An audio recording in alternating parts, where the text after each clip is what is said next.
This is the moment we've all been waiting for the thousands in attendance and the millions watching around the world. Let's get ready to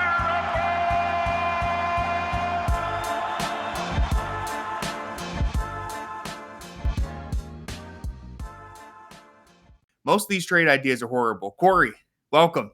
What's going on? I hope you're ready. I hope everyone's got their hazmat suits. It's about to get ugly in here. It's about to be real ugly. I don't know. I don't know how this is what I want at the beginning of my week.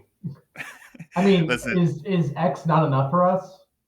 Oh, yeah. If you thought that, listen, I spared us. I will say, so I picked out 9 Cavs trades for us today, and I did spare us. There were a few that I was like, this is so bad, it's not even worth talking about. With that said, there's still some very bad trade ideas in here, though. If I see Jordan Poole's name pop up once, I might have to leave. No Jordan Poole, but we do have Brandon from the land on Playback making his debut on the Fear of the Sword stream. Welcome in, man. I'm glad we were able to do this. What's going on, Tony? What's going on, Corey? What's going on, Fear of the Sword squad? Appreciate you having me. Excited to talk some grimy and grody trades that the community's put together here. Yes. Unfortunately, they are very grimy. We have like maybe 1 or 2 that are like, we can actually talk about. Most of these are going to be pretty dirty though. But thanks for coming on, man. I'm really excited to do this. And I have a few. I figured we should set the stage a little bit before we dive straight into a couple of the trade ideas, because one of the things that I want to get out of the way first and foremost, everyone's kind of anxious and jittery, and like everyone's firing up the trade machine, right? I wanted to start off by just getting everyone's opinion. We'll start with Corey. How badly do the Cavs actually need a trade? Like, how badly do they need to shake things up? Where do you land on this? I think the Cavs are in an interesting spot where, like, you can do a trade. I'm not saying any of the core group is kind of untouchable here, but at the same time, you don't want to make a move solely just to make one and shuffle the deck. It has to be something that makes sense. And the way that the apron's going and teams are just kind of, you don't want to be in a situation where you're just offloading players just to get rid of them. So if the Cavs are trading for 50 cents on the dollar in any of these, I know I hear the argument too where people are like, well, if you get 2 good role players for the price of 1 all-star player, it kind of equals out. But I think as we saw in the postseason, especially right now, like, the big names are still what kind of get the job done. It's off the backs of Halliburton and Shea, Jalen Williams, Chet Holmgren. And these are teams that also didn't panic and shuffle the deck. They made minor moves to get to where they are. So the Cavs don't need to kind of, if the Knicks got to the finals, I feel like people would kind of be pounding this drum more, because the Knicks literally went like all in with their trades in this past offseason, and they just fell short. Yeah.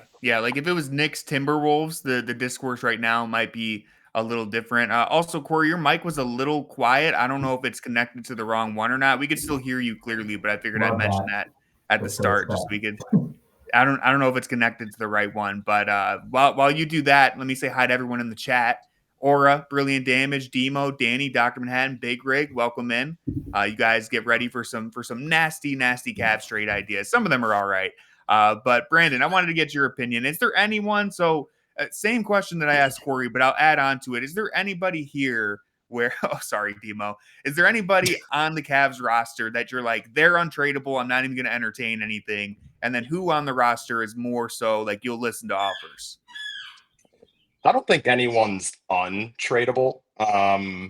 Other than, I mean, I'm a big fan of 4. So, like, for me personally, Evan Mobley would be going nowhere for pretty much anyone. But I can understand, generally speaking, how if the right deal comes along, it still might make sense. So I don't think anyone's completely off the table. Mobley would be the closest for me, and then Mitchell after that.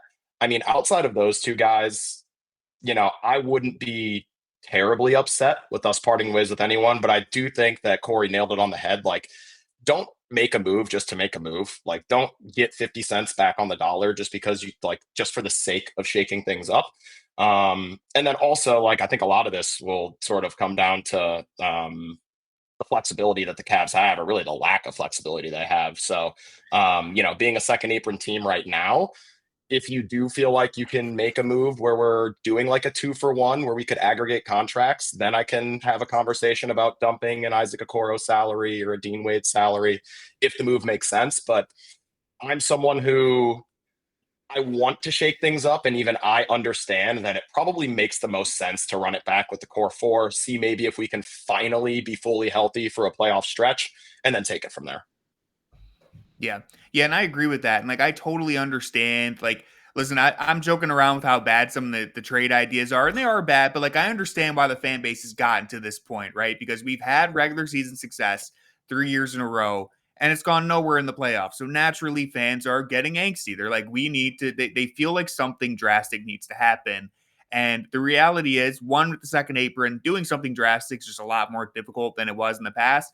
And you could reasonably make the argument. I know people get upset when I say stuff like this, but you could make the argument that had things broken the right way, and maybe, Darius Garland doesn't injure his toe or Mobley doesn't sprain his ankle or anything, maybe they're in the finals right now. And in an alternate world, we're doing a finals preview. Unfortunately, we're in the dark timeline. It didn't turn out that way, but there is an argument for just running it back. And so my whole approach to these trades, one more thing that I wanted to say before we get into the actual trades is I wanted to set the stage with my personal asking price for really the two main guys who are going to be in basically all of these trades, right? Because I think we all agree Evan Mobley, unless there's some crazy trade out there that you can move him, and I've seen people pitch Giannis or whatever, Evan Mobley's probably untouchable. I think trading Donovan Mitchell also doesn't make much sense, but Darius Garland and Jarrett Allen, I think everyone, there's a reason why they're in every trade proposal.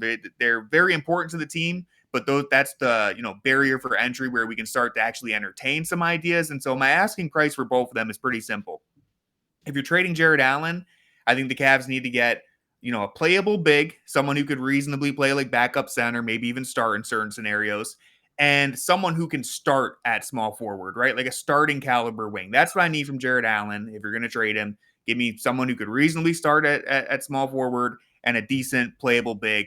For Garland, I need a premium wing, so like a borderline all-star wing, and someone who can play point guard, right? Just a serviceable point guard, maybe a backup, maybe a starter, whatever. But that's my asking price for those two guys, because the reality is if you trade Allen or Garland, I think you're going to work your way around and kind of troubleshoot your way back to realizing that you need a Darius Garland or a Jarrett Allen on this roster. Like their fit makes more sense, and I think we give it credit sometimes. Donovan Mitchell needs a point guard. Evan Mobley, I think, might be able to play center, but guess what? The only other big man on the roster is Tristan Thompson, so you need someone else who can play center. So that's kind of the dilemma, is how do you get two pieces back for one of these guys that actually feels worth it in the long run?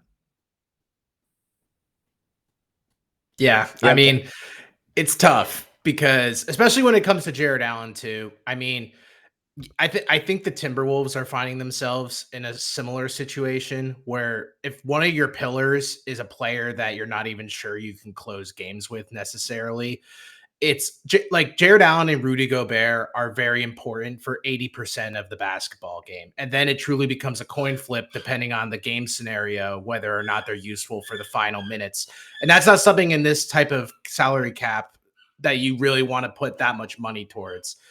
And the Timberwolves last season kind of basically said, hey, Rudy Gobert is where we're going to have to put our chips in here. They sent out Cat.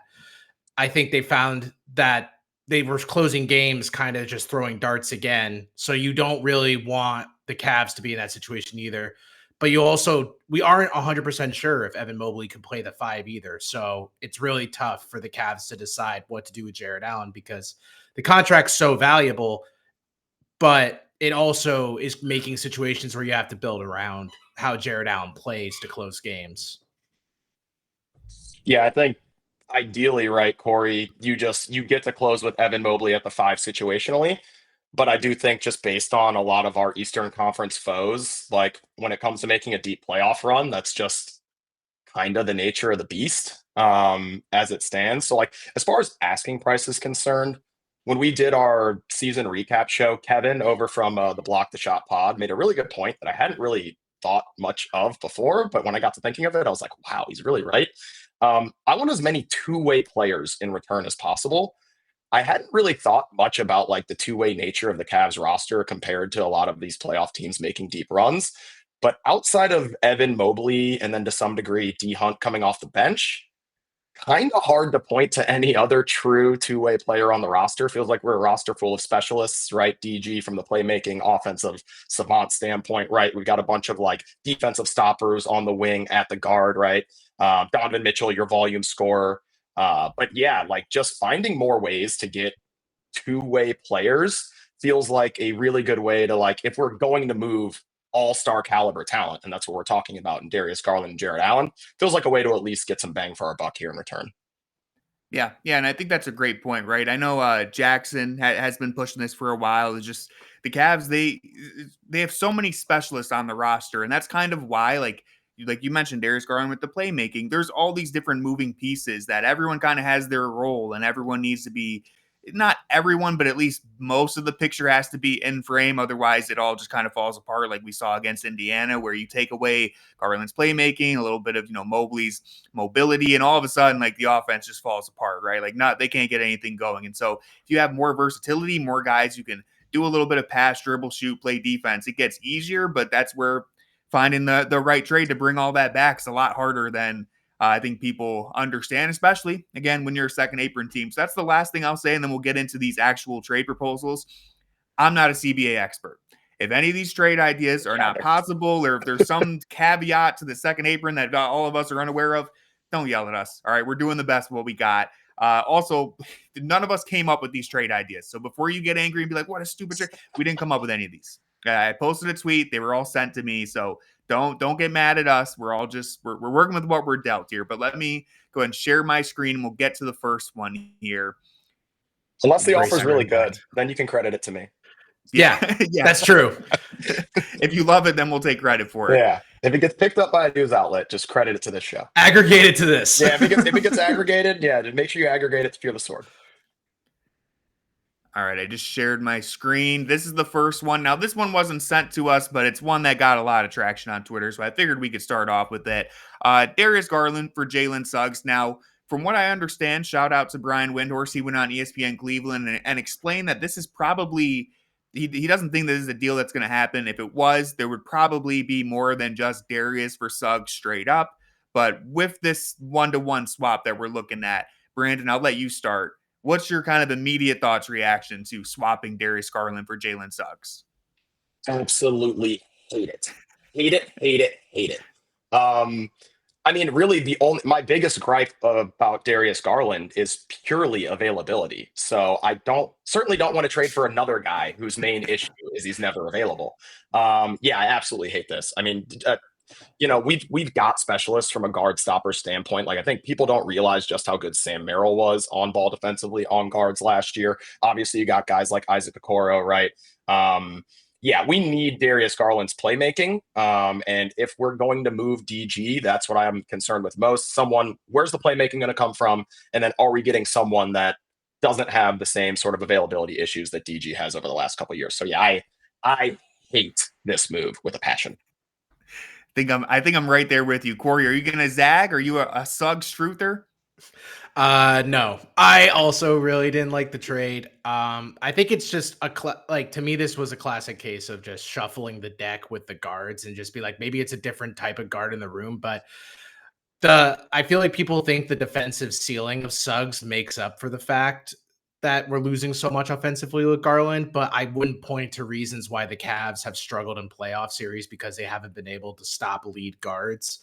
And Darius Garland hasn't really been a main proponent of why Cavs have lost their 2 second-round exits as of late. It's his injury, sure, but there's no trait or anything that really points to if Darius Garland was getting targeted in both series, I would say, sure, that makes sense, because then you're kind of shoring that up with Jalen Suggs, who, by the way, is also coming off of a terrible injury. So we don't even know what he's going to look like when he comes back. I know it's not the 1-for-1, but I like the only players from Orlando you would ever want are Paolo and Franz. And if it's like one of the two is not even remotely included in a trade, like obviously not just for Darius Garland, but Jalen Suggs does not move the needle for me any which way. Yeah, I'm right there with you guys. And I have some of these stats written down to share, because I think a lot of times, like you guys said, it's just that knee-jerk reaction. We need to switch things up. So let's just swap guards, right? Let's go for a defensive-minded guard instead of, who Darius Garland is. But let's look at it, right? Jalen Suggs last season, career high 16.2 points per game on 48% effective field goal percentage.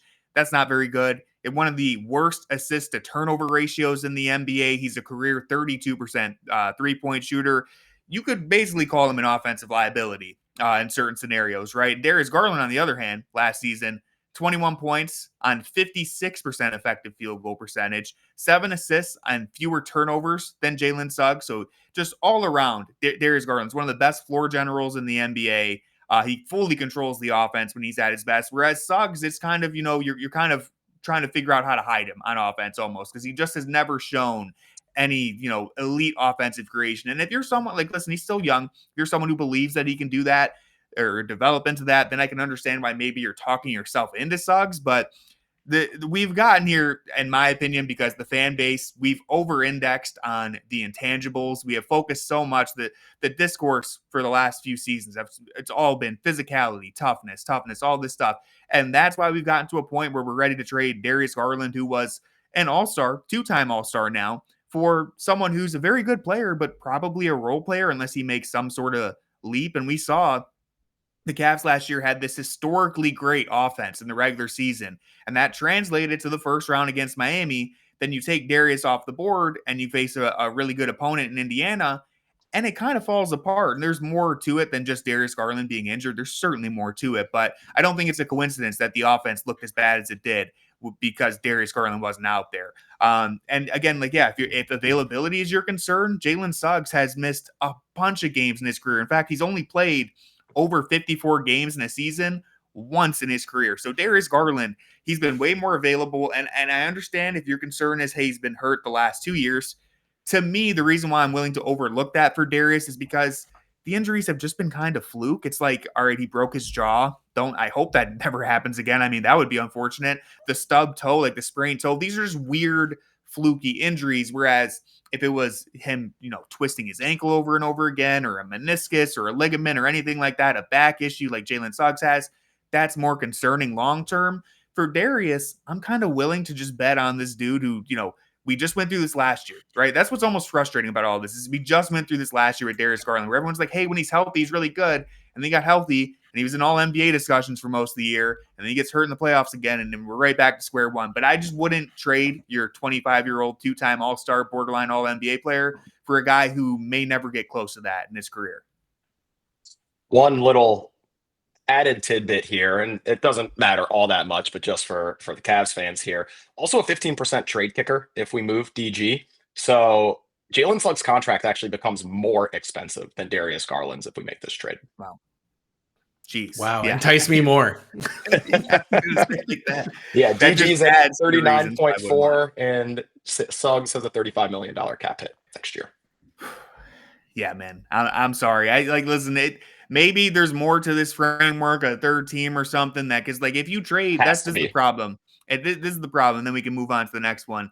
If it's just a Darius for Jalen Suggs swap, you're giving up so much offensive creation, and that's going to hurt the team a lot more than adding a defensive-minded guard will help. Because again, hey, listen, if all they needed, I've tweeted this, but if all they needed in the backcourt next to Donovan Mitchell was a better defender, then those Isaac Okoro minutes would have went better. And I love Ice.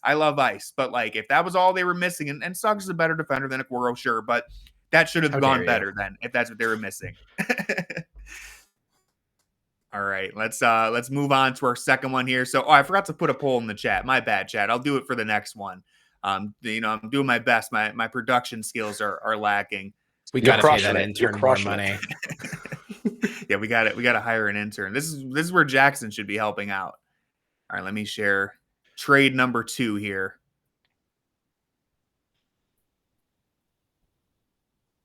I like the dramatic pause of the share too. Yeah, I was waiting to see. It's like unwrapping a present. This one is a lot worse, I think. But I guess I'll pitch it off to Corey. I'll let you go and let me put this poll in the chat. Yeah, off the rip, there's players in there that I like individually, just as NBA players. Alonzo Ball to me in a vacuum for the Cavs would be fantastic. It fills a lot of holes. But you're basically taking, it's like every one of these issues is like, okay, but who's going to try to make up a percentage of the Garland spot? And if you're having a bunch of players collectively do that, they all can't play the floor at the same time with the lineup that the Cavs would have to run out. So you're really sacrificing it in a lot of different ways. And yes, Jalen Smith has been known to be a Cavs destroyer randomly time again. Kobe White to me is like an empty calorie scorer. A lot of the issue with the Bulls players too is we just like, if the Cavs have championship aspirations, none of these players that are in these trades, as well in this one in particular, have really been battle tested. We don't know what they look like when a postseason game plan is really built up to kind of try to stop them. So as much as I like Kobe White and Lonzo Ball and Jalen Smith in their roles they currently have, I don't think trading Darius Garland away for those three, the picks to me honestly don't mean anything. The Cavs wouldn't really maintain those picks anyway. It would just be moved on for another asset. So I kind of just look at the players here, and it doesn't really, I think the Cavs would be much worse off and leaving a lot of holes on their roster. Yeah. Brandon, how are you feeling about this one? Yeah, this is one of those beautiful trade machine trades that I think makes no sense for either team. Yeah. If I'm the Bulls too, like this doesn't make sense for me. I've got my own sort of like version of Darius Garland and Kobe White that I'm developing, and I imagine I'm going to pay here soon. I do definitely agree with Corey. I like Lonzo Ball like in a vacuum as a Cavs piece. I see Chats mentioned it too. Like I've been thinking in my head, limited minutes Lonzo would be sick. Like if you can get Lonzo Ball 20 minutes of playmaking off your bench at a 10 million cap hit, that feels pretty nice. But yeah, overall, like this trade is not making up for the playmaking of Darius Garland. It doesn't fit within what I consider to be the championship window, right? That we're looking for here. And if you're the Bulls, it doesn't fit. Like, why are you consolidating into a Darius Garland move? Yeah, I think this move is bad for both sides, actually. Yeah, I'd have to agree with that. Even from the Bulls' perspective, like you're saying, this is kind of a weird move to make for a team that, like, all right, so you're going to buy in on Darius Garland, who we all agree is a great player, but like you're going to be what, a play-in team, maybe like best case scenario, you're the 6th seed. It just doesn't make sense why they would send out both those draft picks, and really doesn't make sense for Chicago. And then for the Cavs, like, listen, all due respect to Kobe White, but this is basically trading Darius for a bunch of scrap parts. Like even Lonzo, I can see the vision there, right? Like I understand why Lonzo would be such a good fit in Cleveland, especially if he's healthy. But at the cost of Darius Garland, like you just can't. The Cavs aren't in a position where they can take a risk like that. Kobe White, listen, he plays like Darius Garland one month out of the year every season. Every March, he plays like Darius Garland. Outside of that, it's like, all right, well, you're still like, this doesn't solve anything for the Cavs. Outside of, all right, you get a backup big in Jalen Smith, cool. Maybe that draft pick hits, but like their timeline is, we shouldn't be looking at developing a rookie right now. Trading Darius Garland for Kobe White's not solving any of the defensive issues that you might have had. I think you're actually just downgrading big time in that regard. So I don't really understand why either team would want to do this. And again, with Lonzo Ball, like if you could somehow, someone pitched this way back in like February on the Playback stream, like Okoro for Lonzo Ball. That's one where I'm like, all right, that's a risk that you could take. For Darius, though, I mean, come on, guys. The dude just hasn't played. Like, he's just been injured. That's why there's no way you can make this move, in my opinion. I don't know why the Bulls would want Okoro either. Well, yeah, that's yeah. Why would the Bulls they have Patrick Williams, which is just more expensive Okoro. We also need to remember that Darius Garland is 25 years old. I think sometimes that gets lost in the mix. Still young, could still get better. We had one person voted yes in the poll. I want to know who this was. Jackson. Six hell no's and one yes. Shout out to whoever is really buying into that one. LeVar in the chat right now? Hey, all right, that man lost his foot like almost a month ago. All right, so far we got 2 trades down. I think we all agree we're saying no to both of those. Let's move on to the third one here. Bear with me as I get it pulled up. Yes, I'll take Terry Rozier for Garland if that's what the trade's going to be. As long as Terry can run my DraftKings Sportsbook account, I'm in for that one too. Yeah, I hear he's pretty good at that. I hear he's sick at it. Yeah, he's kind of a cheat code in that regard. I'll All right, take here's number the Porter 3. too. Here's number Fringe 3, on and say. it's a bit of a mess. There's a lot going on here, Oh. and it's a Jarrett Allen trade. it's so the Cavs would be sending out just Jarrett Allen and their 2031 round 1 pick. In return, they get Robert Williams and Toumani Camara. The Pelicans get Allen and Thibault. The Blazers get CJ McCollum back, I guess. I know where I'm leaning on this. I'm going to let Brandon go first. First, I gotta say, like, you could not have pulled my heartstrings more, whoever decided to make the Blazers move. Like, I am the biggest Time Lord fan out there, and I love Toumani Camara. First of all, I don't think the Blazers do this in a million years, I'll say. You don't want if they're CJ as high on- reunion? Much sense for them. Yeah, exactly. I don't think they want CJ back and a couple draft picks for Toumani Camara there. As much as I love Time Lord, again, the best ability is availability, and that's another guy you just cannot count on being available. I mean, Toumani Camara, you want to talk about like elite defensive wings. I think he's already there, quite honestly. Like, he made that leap. This again, though, just feels like that same kind of shuffling of the deck type of move where, like, does this actually make us better? Like, maybe you could argue it makes us marginally better. And at the point that you're trying to argue that, I think it's a no. Like, we need to be making moves that are substantially like moving the needle, and this doesn't do it for me. Going off the heel of what you just said, I agree that it would move it marginally, but the risk factor that Robert Williams provides makes it so it's something that, like, a marginal improvement at best is like best case scenario. So the best ability for the Cavs and the playoffs has been availability, and we don't have it. So pushing our chips in to trying to like have the stopgap solution be of a center who competes with Mitchell Robinson for being probably the most unavailable for the most money in the league for a center. I get it in theory, but like, as the chat has also pointed out, like, they're not the Blazers don't have enough good things going on to where they're gonna offload Toumani Camara to get Never. Jarrett Allen and then be like, you know what, Matisse Thybulle looked really good, or they just in general, like, the Pelicans, I don't know why they would do this either. They're also a team that's just massively in flux. Yeah, I mean, disregarding how much the trade doesn't make sense for Portland, like, if Portland traded Camara for a CJ McCollum reunion and 2 picks that are probably, I don't know how good that 2029 Pelicans pick could be. That, I guess, these are so far out, I can't predict how good either one of them would be, but still, like, just feels weird to trade Camara, who's still how old is he? I had it written down here. I think he's what? Is he 23? 23? Like, I'll look. yeah. 23. He's young. I thought I had it written down, but I don't. He is. He's 25. So he was actually drafted as an older player.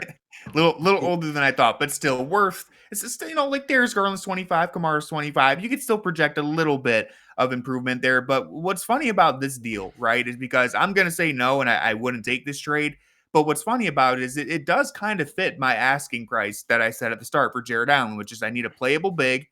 Problem is, Rob Williams kind of by nature isn't playable. He never plays. He's played, I wrote this down, he played 61 total games the last 3 seasons. He's played just 60 games. Jarrett Allen played all 82 last year. So, yeah, you get all right, in theory, let's say he's a playable big, sure, and you get a starting caliber wing in Camara. The problem is, it's just like Camara, he's an elite defender, amazing defender, right? Like, if you put him in a lineup where it's like Darius, Donovan, Camara, let's say DeAndre Hunter and Mobley, wow, that's a great lineup. The issue is he's very limited offensively. Maybe he can make a little bit of a leap or development there, but he just hasn't been able to create for himself or anybody else.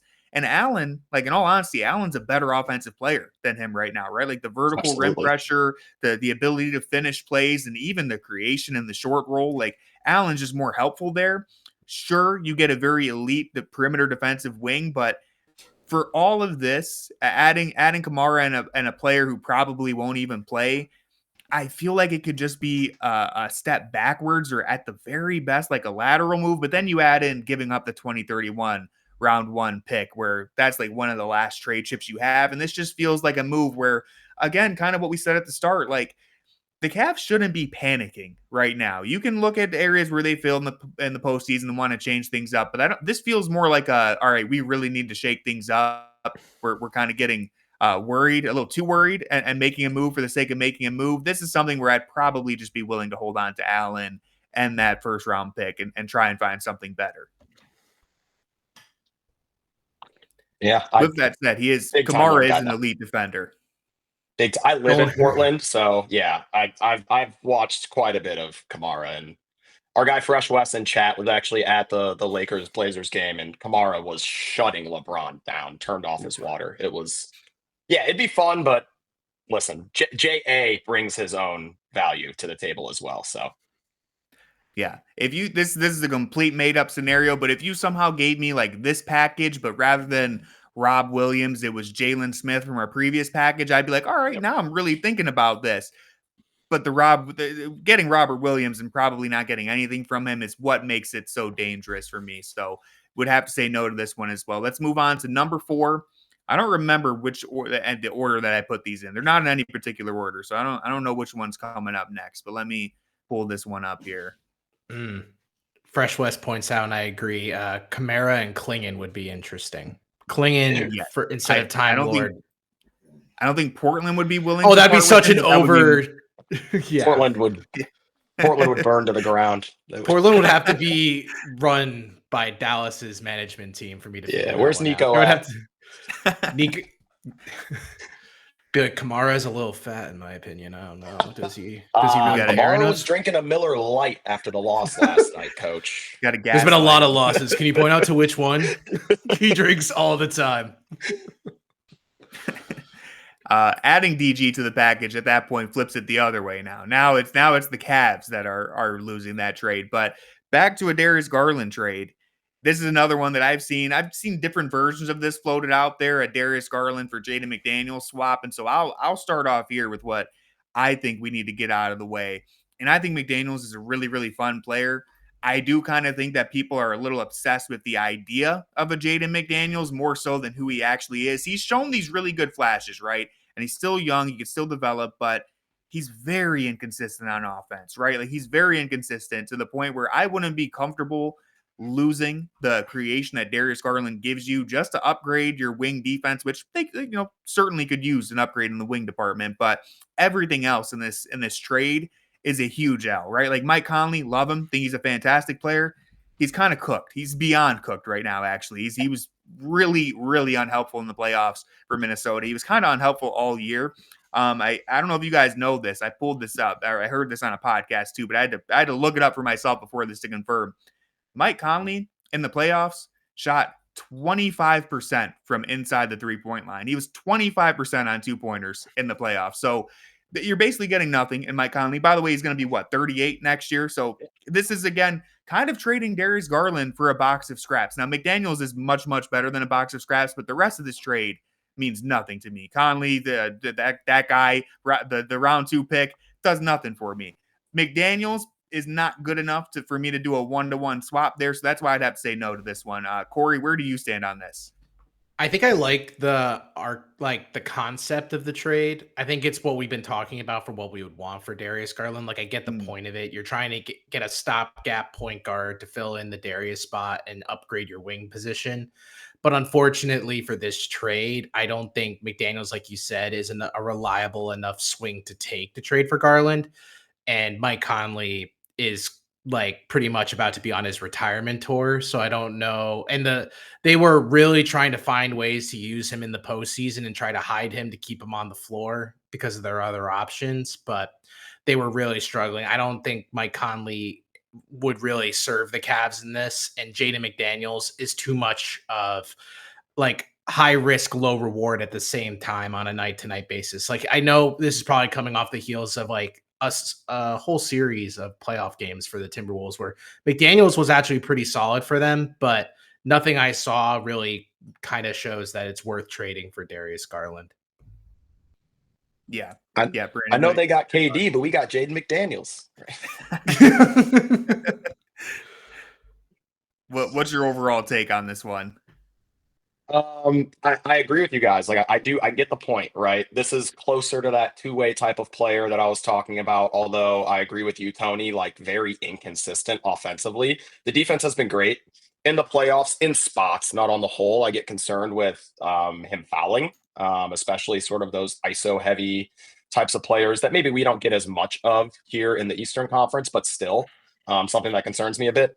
And then everything you guys said about Mike Conley, I absolutely echo. Also, not to mention, like he is pretty historically like a playoff faller, not one that's ever really performed very well in the offs, so to speak. So yeah, this is another one of those moves that feels like you're trying to force your way into making a move, maybe for the sake of making a move, just to shuffle things up, just to make things a little bit different. And yet, after you make this move, you're looking at yourself like, where is all of my playmaking? And so this is one of those moves that like if you were to entertain making this move, I think you already have to have a follow-up move planned or a move you've made prior that fills that playmaking gap, right? Like, I don't think you can make this move in a vacuum. I think it's got to be a part of a series of moves. I don't hate it, though. I don't hate it. I agree. I think if this was one part of a, then there's a Jarrett Allen move or something else that they're adding other pieces, then I could see the vision. The issue with me, again, kind of comes down to the rest of this package outside of McDaniels is just not holding up. If you had better parts around the McDaniels trade or him as the centerpiece, then I would buy more into it. And the biggest problem, again, just to be clear on this, like McDaniels, really, really good defender. I see the vision for him. Like if you're Minnesota, you're pretty happy trying to develop this guy. The problem for the Cavs is he's a 33% three-point shooter.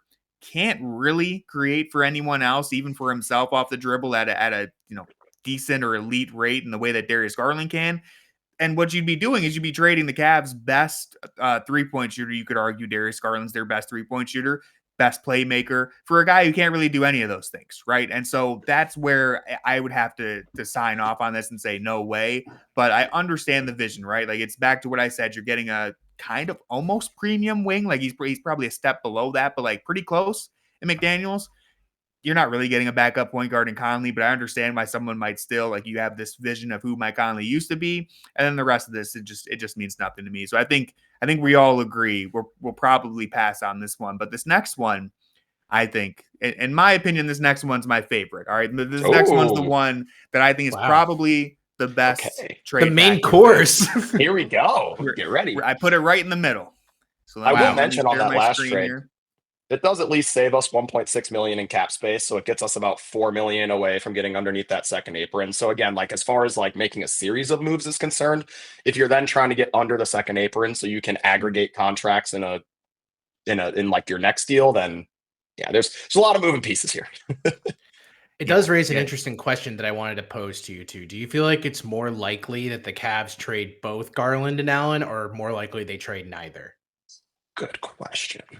I would say neither, just because I think at that point, trading both of them, as Brandon just said, it's a lot of moving pieces to pull off both of those. And they're finding one good trade for one of these guys is kind of hard. Finding two, if you're Kobe Altman, and shaking it up to that degree, this is the type of thing that I'd be more inclined to talk about next season. If the Cavs run it back, they're good in the regular season. Oh my God, we went out in 5 games in the second round again.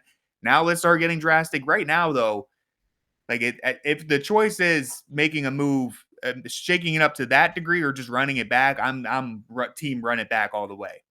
Yeah, no, it was like more because like it was a really good point that I feel like a lot of these trades, if you're trading one of them, you feel like you almost have to make another one because you're never going to completely be able to make up the talent you're losing. So in order to fill the gaps, you would almost have to just default to trading the other superstar that you haven't traded just to recoup and rebalance the roster, because you're kind of just taking a puzzle that had all their pieces set up perfectly and removing one, and it's never going to be a perfect seamless fit off of one trade. It's a good point. I think both stay, both go are the two most likely outcomes, right? Like I think one being traded and one staying those are the least likely outcomes. DG stays and JA goes, JA stays, DG goes. I think you're either trading both or not trading either. And I lean more toward we're probably not not trading either. Just because, yeah, again, like there's so many moving parts and pieces here. And also, like, to that future flexibility standpoint, we can always, like, quote unquote punt. It's not a punt. This team obviously has, championship aspirations, but we can just make that decision next year. Like, our hands not being forced this year to, like, we can just be a second apron team, let Dan pay $50 million in luxury tax, and then we'll worry about this next year if we want to go below the second apron. Yeah. Yeah, I agree completely. Right. Like, there's no need to rush into the wrong move. And that's something that, like, listen, that Kobe Altman's done a good job of so far. Right. And not to get sidetracked, but I think even like when we talk about trades or changing things up, I think we kind of really quickly move past Kobe getting DeAndre Hunter at the deadline. Like, that's kind of the move that you would have wanted all summer. We've been talking about this for like 3 years in a row, getting a wing. And it's like, he did kind of find a way to pull a pretty decent starting caliber wing. I think Hunter should start next season if it were up to me. And so I think that was one of the moves that they made already, that hopefully a full off season of Hunter working out with the team, getting a training camp, figuring out where he actually belongs in the rotation could actually be a really big pickup that, it's not changing anything year to year, but I think getting Hunter is something that we've almost overlooked. This is trade number 5. This is the golden crown. I don't think New Orleans would do it, just to be clear, but this is the one trade that I have to say, if this was available, I'd have to take it right away if I was the Cavs. I would have to do this. Brandon, what do you think? I think, my God, Herb Jones gave New Orleans a deal. I did not know that's what his contract was. Yeah, sign me up. 2 years of Herb Jones at $14 million. Are you kidding me? We're about to pay Ty Jerome more than what Herb Jones is making. Absolutely sign me up. I'm a big Herb Jones fan. And for anyone in chat that hasn't watched Herb Jones play basketball much, you're going to be a big Herb Jones fan too. This is a two-way player right here. I'm absolutely down for this. This is like doubling up on DeAndre Hunter in a lot of ways. Like, we're going to have 2 super long, sort of like 3/ maybe small 4 in some lineup wings. Get this deal done. I don't see any world in which New Orleans does this, by the way. Like, no world where New Orleans does this. But hey, if we can get this done, Kobe, get it done right now. Yeah, I'm doing this one. Yeah. I mean, this checks both the boxes that I have. You get a premium wing pretty much in Herb Jones. Like, maybe I'm projecting a little too much because he hasn't really been in a winning situation yet, but I think you put Herb Jones as the starting 3 on one of these playoff teams, and you'd realize how damn impactful he is. But Corey, where do you stand on this Jarrett Allen for Herb Jones, Yves Missi, and a 2026 round 1 pick? Yeah, it's a slam dunk. I don't know what the Pelicans would really think they're getting out of this side of the trade, unless they're just really trying to hit a hard reset. But even so, trading Missi away, who had a really good season for the Pelicans, would be a surprise. Outside of the Pelicans issue, it would be like you said, it would fill all the gaps for the Cavs. It would really add some diversity to their lineups too, and what they would be able to throw in the postseason. Like, throwing out that many wings would really paralyze some offenses. It would be really interesting to see what the Cavs could kind of do with this throughout an entire postseason. Regular season, I don't think it's gonna like completely shake things up, but it really will. This is a postseason type move to me, in my opinion. Yeah. I mean, I'm thinking of the lineup versatility that you get with Herb Jones in this rotation, and like even just the starting lineup. If you started Hunter and Herb Jones next to Mobley and the 2 guards, I mean, you're really cooking right there. Like, that is Amazing a nasty lineup. And Yves Missi, I'm pretty high on him. I think he's already a pretty super solid rim runner. That's kind of where you get into the issue from New Orleans perspective, though, is like, all right, we're trading this young center who's basically the same archetype as Jarrett Allen. Like, what are we gaining here? And we're also giving up a first round pick. And Herb Jones, whoever added that pick in there, I don't know. You might have been, you got to reverse that. We should be setting out the 2031. Yeah. Like, Missi as your backup center. I mean, dude, this is checking every single box. Everybody wants a Herb Jones. The Cavs would be thrilled to add Herb Jones, and that's the issue. Is like, New Orleans knows everybody wants a Herb Jones. If Herb Jones is on the trading block, he's gonna probably get something bigger than just Jarrett Allen. Like he's probably pulling a couple picks for New Orleans, as well as some archetype that they're probably more interested in than a Jarrett Allen, again, because you already have Yves Missi, who maybe doesn't develop into Jarrett Allen. Jarrett Allen's a really, really good player, but he kind of, it's not, I'm not saying this is disrespect Jarrett Allen, but the rim running big is just, it's not as valuable of an archetype as like one of these wings are, like Herb Jones. So that's where, if you're the Pelicans, you're probably just holding on to Missi and Jones and getting a better package in return. But Kobe Altman, if you found a way to pull this off, I would be out there helping to build the statue. I would be carving a Kobe Altman sculpture with a little chisel and whatever. I'll buff it once a week. I'll keep it looking nice and nice for you. What contract Herb Jones is on? That blows my mind. Oof. Yeah, I mean, they got an absolute steal right there. I mean, think about two more years of it too.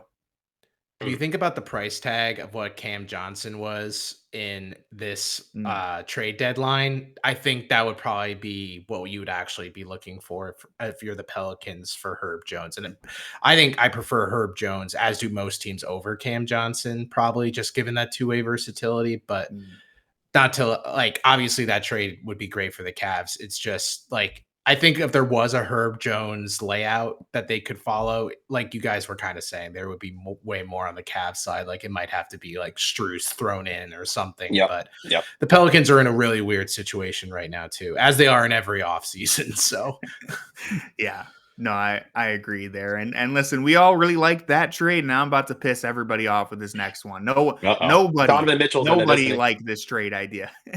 No, it's not that bad. I see number 4 in this trade. It's not that bad. This is more so it's gonna piss off the fans of both fan bases. I don't think anyone on either franchise rooting for the franchise would be happy if this happened. But we can thank Big Play for suggesting this one. Draymond Green for Jarrett Allen. Listen, there's reasons on paper why you could talk yourself into this, but it's really rare that you come up with a trade that both fan bases are just completely pissed off. Because if you're the Warriors, no disrespect to Jarrett Allen, but you're trading Draymond Green, who's been like the heart and soul of multiple championship teams, for a guy who, the lights were too bright. The lights have been too bright for him at times. The Warriors fans would be sick to their stomach if this happened, although Jarrett Allen's a great player. And Cavs fans, if there's like two guys who just could never play for Cleveland, right? Kelly Olynyk and honestly Draymond Green. Like they can't be on the Cavs. I don't care if it even helps us. I don't care if you just added Draymond Green in a vacuum. I don't think anybody wants to see Draymond in a Cavs uniform. Also, maybe he's a Steph Curry merchant. I don't know. I'm kidding. I think Draymond's a great player, but I don't want to add that instability to this roster, right? He's already proven that he's willing to punch people in the face, even his own teammates. I'm just like, no one needs to see this trade happen. Again, it goes back to what I said. I think we're all over-indexing on the intangibles, the physicality, the need for toughness or anything. This is where, the on paper stuff you could talk about more, but there's just no way that this trade would ever happen, and nobody on either side would be happy about it. Corey, what do you think? I think the main reason I would also be really against it, outside of everything you stated, is that it just would be really redundant and probably a negative impact for Evan Mobley, which I know you're like, some people will think like, how are two defensively like very solid players gonna be a negative? But offensively, the Cavs have been molding Evan Mobley into the Draymond role from that Kenny kind of carried over from the Warriors system, and those would be touches that would be taken away from Mobley in an area where we really want to see another like step forward for Mobley in that department.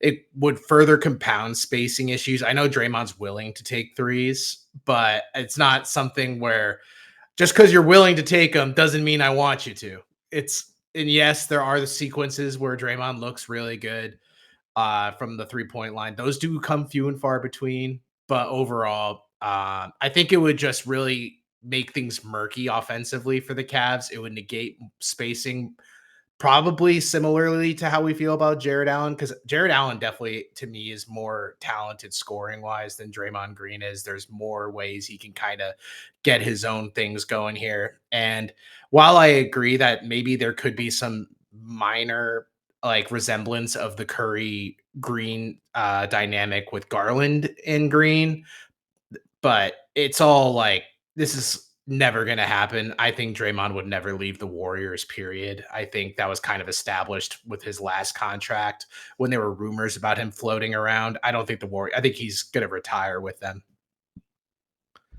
Yeah. That's fair. Brandon, what are your thoughts on this abomination in front of us right now? Completely agree that this is in La La Land. This would never happen from like a human league relation standpoint, I think. On paper, I actually love the fit. I love the fit. And you would have to sell, like, another reason why it wouldn't work is you'd have to sell Draymond on my vision. We're going to try the small ball 5. And Draymond's going to be our backup 5 in this scenario. And then you can close with I don't care, whoever you want to be the 4 and the 5. Like, you can close with Draymond and Mobley as your closing front court in the playoffs. I would be fascinated by that. I think like the playmaking off the bench would be it'd be good for the Cavs, quite honestly. Draymond coming off the bench with his playmaking, being able to have the defensive versatility of having 2 small ball 5s would be incredible. Can you imagine the closing lineup defensively with, you want to hide Steph Curry on that Warriors team. DG, like, we can easily hide you with both Draymond Green and Evan Mobley on the floor at the same time. On paper, I actually really, really, really like the fit. This is in La La Land, though. This trade cannot happen, would never happen. And I agree. Draymond Green's going to retire a Golden State Warrior. They had their decision to make, and Jordan Poole's a Washington Wizard. So, I think Draymond Green retires a Golden State Warrior. Yeah, I agree. And as for the on-paper fit, listen, if you just list some of the things that the Cavs have been missing, which is that physicality, setting hard, bone-crushing screens, rebounding, which Draymond, he wasn't great at rebounding the ball last year, but you trust him in a playoff setting. He's proven that he can get the job done when it matters. 2 defensive player of the year caliber players in the front court's pretty nasty. Mobley and Draymond there. The additional playmaking that he can offer, running that Kenny Atkinson motion offense, right? Like, he does fit on paper. The concern there would be, all right, so you're giving up Jarrett Allen, who can do a lot of things that Draymond can't. And he's 20. How old is Jarrett Allen now? Is he 26? 27? 27 now. Draymond will be 36 by the time the playoffs start next year. So 27 for Jarrett Allen. I think the broader concern outside, even if we just remove like the allegiance to each fan base or whatever, because the on-paper fit can be more enticing. I think the broader reason why I would turn this down is you're kind of kneecapping yourself and holding yourself to a guy who's going to be 36, can't shoot the ball. His athleticism doesn't look like it's declined that much, but I think my question would be, all right, how much more of a runway does Draymond have to be an impactful player in the NBA? Whereas Jarrett Allen probably has a lot more time, and you could move off of Jarrett Allen. If you don't do it this year, you could do it next year. Draymond, it might be, all right, all of our chips are in the basket for a guy who is 36 years old and doesn't really have other alternatives to his game to be impactful outside of those intangibles. So that would be my other concern. With the Knicks in flux, obviously Tibbs just being fired, the Pacers are going to the NBA Finals. Jason Tatum coming off an Achilles tear. This would be the one scenario where I'd be okay saying, all right, we're pushing all the chips in for next year. Yeah, that's fair. Jarrett Allen doesn't have a podcast, though, so that might be tough. The Cavs would really get some good media attention with Draymond. Yeah, I mean, the Draymond podcast, the advocating for awards. I don't know. He could be still advocating against Evan Mobley to win Defensive Player of the Year. They could be teammates, and Draymond would be doing a podcast saying, like, this dude's not. I'm covering up for him on the defensive end. Love him like a brother. At the same time, that guy kind of sucks. Yeah, man. I just there's too much instability there for me to sign off on it. But that was number 6. All right, so we got 3 more left. Let's see. This one, we could probably go pretty quick on these last. The best is behind us. I'll just say that. Oh. The best trade idea is behind Let's get into us. the, I don't think it's going to get much better. Maybe there's some huge Reed Shepherd fans in the chat that will change our minds here on this one. But this, again, to me, is just the definition of trading Darius Garland for a bunch of scraps. Like Jabari Smith, sure, he's exciting, but is he good enough as the centerpiece? Well, I could see you talking yourself into him, but like for Darius Garland, like he's not that caliber player. Again, like if you're trading Darius Garland for a bunch of guys who are you're assuming that like the sum of their parts will equal Darius Garland, you've already lost the trade. That you don't trade. What's the saying? You don't trade a 5-carat diamond for 5 1-carat diamonds or whatever. You guys know what I'm trying to say? Yep. You don't do that in the NBA. You rarely win that deal. It almost never happens. Jabari Smith, he's not moving the needle for me. Reed Shepherd, all right, if you're projecting like the best possible developmental path for Reed Shepherd, he's just like another version of Darius Garland, I guess. He gives you all the same problems that you already had. The rest of this deal doesn't move me at all. It just doesn't work. And you would have to assume that if you made this move, there's a Jarrett Allen trade happening too, because why do you want Jabari Smith and Mobley and Allen together? Just this move, I'd have to assume that there's a second, follow up to it, but as on its own, it's a train wreck to me. Might be the worst one I've seen yet. So I'll leave it there. Get this off my screen, please. Corey, do you want to defend Jock Landell here? Jock, great guy, doesn't have a podcast, so that's tough. Are you sure? Get out of here.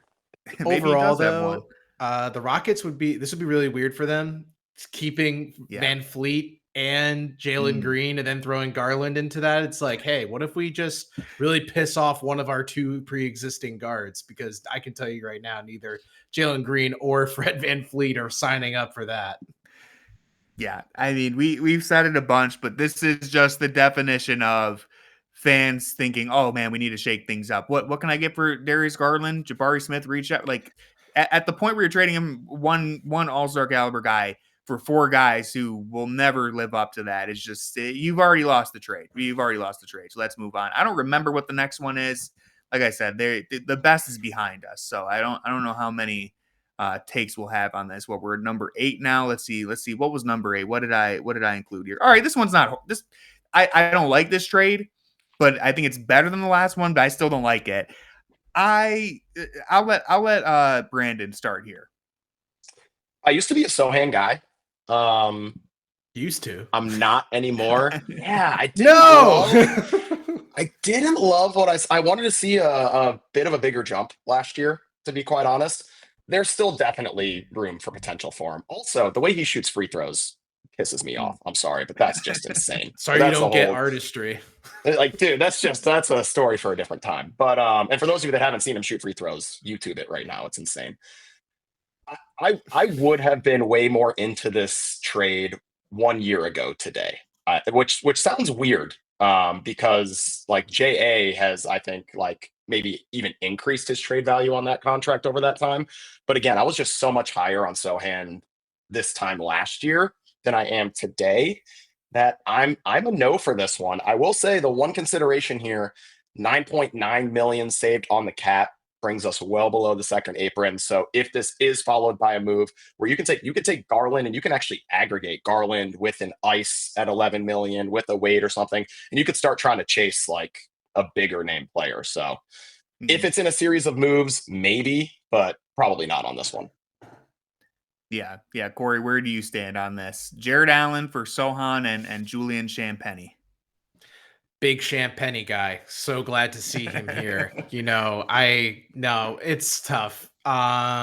This trade is really brutal in the sense that we're trading for a guy that the Spurs have essentially given up on. Jeremy Sohan's role has diminished so much within the Spurs organization. It went from being like, no, let's see what he can do at point guard to let's have him touch the ball as little as possible, pretty much. And like, there was a point in time where Jeremy Sohan, everyone's like, oh, he's like Draymond Green light. And now it's pretty much like, what can we even, he's one of those awkward players that you can't really pinpoint anymore what he's really good at. His like dominant trait doesn't seem to exist. He's more of like average at pretty much a lot of different skills. So I don't really see any reason why you could argue that there's any upside for the Cavs. Sorry, Champagnie. I'd love to see you one day, but today's not that day. Yeah, like Champagnie, I do think he's kind of like a plug and play role player. You could probably put him like 8th or 9th in most playoff teams rotations, and he has a role. But like that's what I'm saying is like, all right, so you're trading Jarrett Allen. That's what we were missing against. I've heard enough. Wait, actually,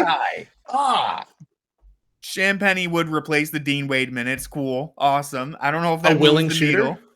needle. Yeah, like a quality 3-point shooter with some size, but you're not getting too much there. And then if you still have a lot of Sohan stock, then I guess I understand what you're trying to do here. But the thing is, like, it just hasn't worked in San Antonio. They tried to put him at point guard, found out that he can't really handle the ball to that level. He's not really capable of distributing to others.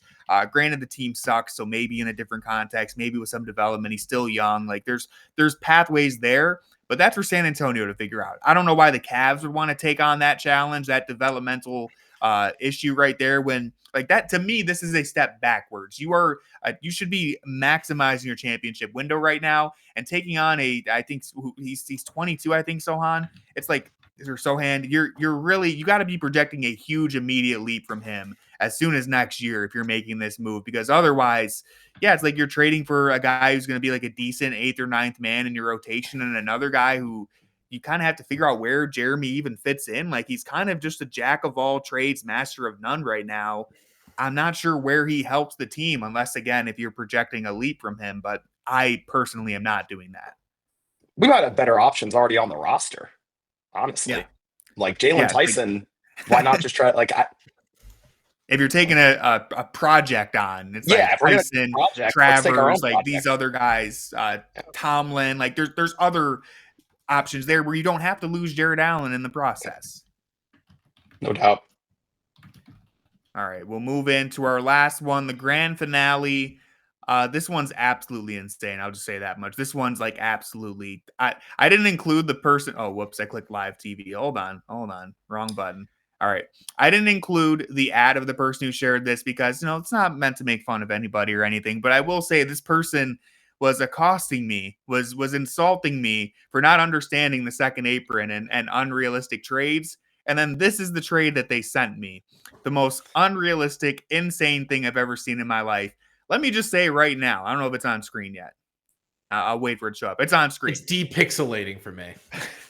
Listen, guys, you can't talk about Darius Garland and Jarrett Allen are soft and they suck and blah, blah, blah, or whatever, and then put them in a damn trade that gets us Giannis. That's not happening. The Bucks are not taking Darius Garland and Jarrett Allen for Giannis. Like, it's just, I would be, unless Giannis holds a gun to their head and says, trade me to Cleveland, this is not happening. You can't yell at me for unrealistic things or tell me how Darius Garland sucks and then share this trade with me. This is insane. This is absolutely nuts.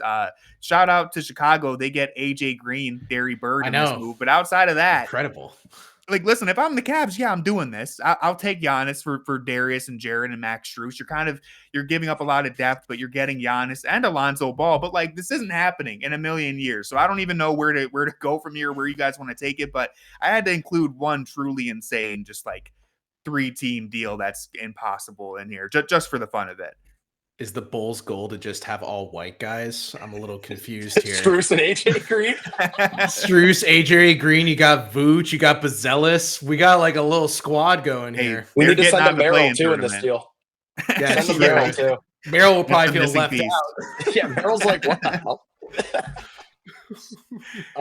Also, man. you said the person who sent over this trade was ripping on you for not understanding how like the second apron works and things like that. Yes. As a second apron team, we can't make this deal.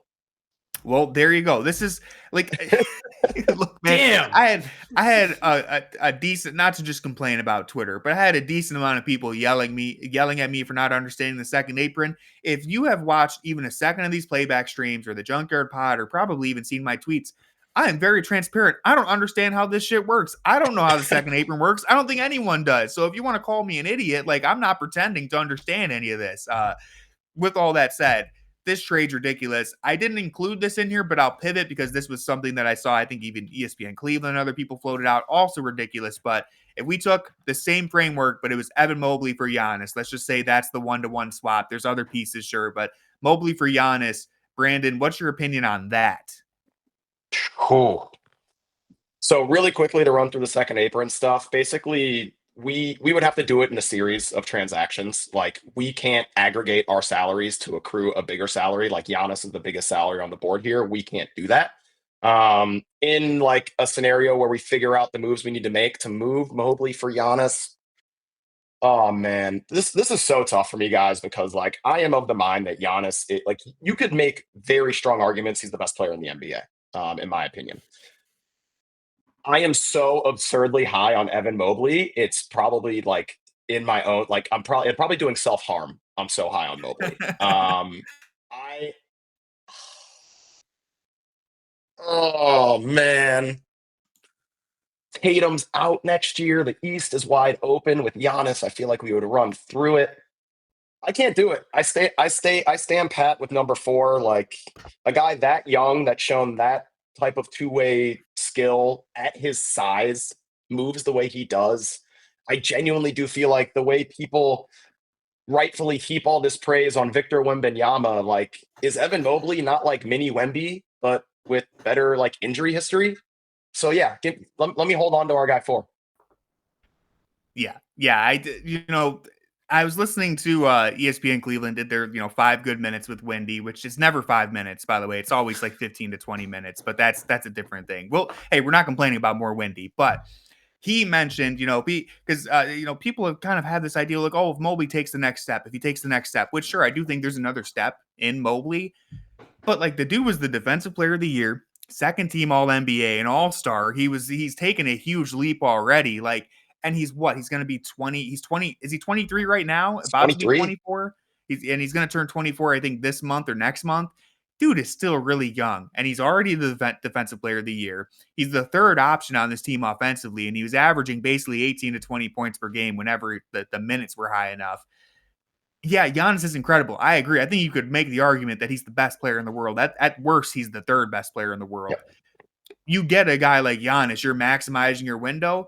But what I've said over and over and over again is with Evan Mobley, if you believe in him even just a little bit, you could have 2 different iterations of this Cavs team. Right now we have the core 4, but let's say maybe 5 years from now, it's impossible to project that far, but like 5 years from now, we could have an entirely different team all centered around Evan Mobley that's still a 60-win caliber team competing for championships. And this is something that I think needs to be said. I should have said it at the start. The Cavs won 64 games, guys. It doesn't get much better. Everyone's looking at where the Cavs can improve. They won 64 games. It's really hard to improve once you get to that level. There's a lot of just having to run it back and hope that things break the right way for you. Yeah, no, 64 wins means nothing. I don't know if you realize that. Online has made me realize that regular season means nothing, and that most people are really impassionate about the Cavs in ways that are detrimental to their own health. So overall, though, I think the Giannis trade is interesting in the sense that it kind of would show how much pressure you would feel that this management has under them, because the window really is like the more recent championship window is going to be now with the way that the East is kind of laying out here. Like the Pacers are probably going to be the most stable team in the East next year. The Celtics are going through turmoil. The Knicks are going through turmoil now. We don't know what they're going to look like. The Pacers ideally can kind of just run it back similarly with what they have now. They have like a Miles Turner thing they need to sort out. But outside of that, it seems like they'll kind of be around the same. And you never know with teams like this could be the best version of the Pacers. They might just be having the best 2-month series of the entire league for the Eastern Conference. But if Kobe Allman feels like if the Cavs don't reach a certain benchmark by next season, like if they don't make the Eastern Conference Finals or even the finals, and he doesn't feel like he wants to roll the health dice again with this core 4, I could see that Giannis for Mobley thing being in play, because GMs don't care about what it looks like 5-10 years from now or what the timeline looks for a player. Like Tony, it's a really good point that with Mobley, you get 2 different versions of a timeline. But we even saw with the Warriors that if you try to play like Galaxy Brain that and try to run 2 timelines parallel to each other, you probably will end up with neither. So I think if Kobe Allman feels like, oh God, if the Cavs don't make it, I'm screwed here, and the Giannis trade is available for Mobley, I think he'll do it. And while it definitely hurts the Cavs in the long term and basically eliminates what could be a decade-long run of being a consistent playoff player, it's something that is feasible. GMs work on the employment timeline, not on the fan. Yeah, they're timeline, like, right? Like, does my you key guys card might have still two work? timelines. I've only got one timeline over here. It's my timeline. All right. Yeah, it's my timeline. I got to stay here as long as I can. Yeah, I mean, it's a fair point. Like I said this way back when that rumor first came out. Is like, first off, I don't think it'll happen. The second apron makes it nearly impossible, anyways. But if the Cavs got Giannis, like, you're not going to find me complaining. I'll find a way to get excited about that. Don't you worry. But I do think giving up Evan Mobley is probably a bridge too far for me. I would prefer just to run it back with this core because stability matters, continuity matters. I think we saw them take a meaningful leap last year as a team. Do I expect them to win 64 games again? Probably not, because a lot of things had to break the right way for that to happen. But I think realistically, they're a 60 win caliber team. Maybe that means, they fall a little short and they hit 57 wins. Maybe they get to 61 or 62. I don't know. But the point is, I think with reasonable health, they're going to be a 1 to 2 seed next year with a realistic shot at making it to the finals again. Like, I think they could. I still stand by it. People can say whatever they want. I think they could have been in the finals this year if Darius Garland had been healthy. You can say I'm making excuses or whatever. I think Indiana deserves to be where they are. Clearly, they've shown that. But the Cavs were also an injury break away from, I think, truly making it to the finals. Now, would they have beaten OKC? Probably would have picked OKC over them, but it's a discussion. The point is, keep the team together. You run it back. You give yourself a chance where, as Brandon has mentioned multiple times, right? Like, we don't know where Giannis is going to be, and Tatum is going to be out for the year. So the window's wide open right now. And so it's really important that the Cavs don't mess this up. If you're Kobe Altman, you just got to figure out how to not make this whole thing topple and fall apart right now. And running it back is maybe the safest route you could play. Does that mean it's going to result in a championship? Sometimes playing safe isn't the best way. But you make the wrong move and you really miss on a prime opportunity to win a championship. And those don't come around very often. Don't sign Deshaun. Don't do it. Yeah. Oh, don't make a mistake like the other team did, unfortunately. Hopefully, Kobe Altman's done a great job, and that's why, awesome job.